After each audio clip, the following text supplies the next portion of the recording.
Monsieur le Président, chers collègues, ce projet de délibération qui nous est soumis est important dans la mesure des compétences que nous avons sur l'orientation et l'accompagnement à l'insertion des jeunes de notre région. La promotion des métiers et des formations passe effectivement par la valorisation de tous les dispositifs inventifs qui permettent de répondre à cet enjeu. Si le label Talent et Territoire Nouvelle-Aquitaine qui a été attribué, et M. Nambrini l'a dit, à nos 7 campus, s'il a scrupuleusement respecté le cahier des charges, il reste néanmoins et encore des préoccupations et des critères que je me suis permis de rappeler au vice-président Nambrini et qui en a convenu lors de notre réunion de commission.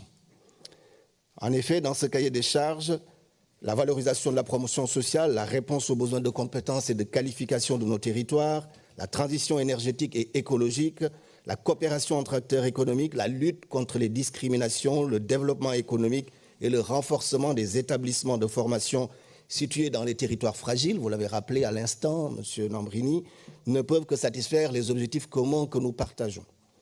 Certains diront que c'est de l'affichage, que ce n'est pas très concret, mais nous savons, en tant qu'élus, l'importance des symboles et surtout la nécessité de se fixer des objectifs dans le développement et le progrès social et économique, notamment pour la jeunesse. Ce n'est donc pas, Monsieur le Président, sur les objectifs que porte cette brève intervention, mais plutôt sur les outils d'accompagnement qui ont été prévus et sur l'omission d'un acteur majeur de notre système éducatif dans ces outils d'accompagnement.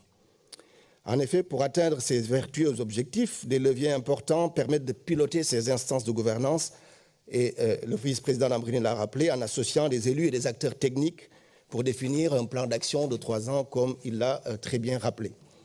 Dans toutes les instances prévues dans ce dispositif, l'absence de la catégorie de population au profit de laquelle ce label est prévu ne peut que nous étonner.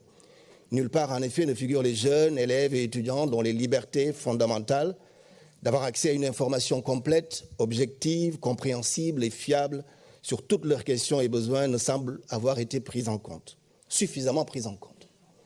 En effet, l'appropriation de l'information et la qualité fixée par ce label par les jeunes peut lui donner un surcroît de sens et de finalité.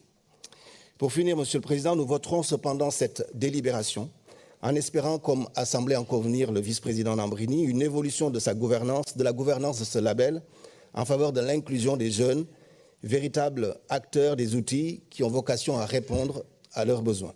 Je vous remercie.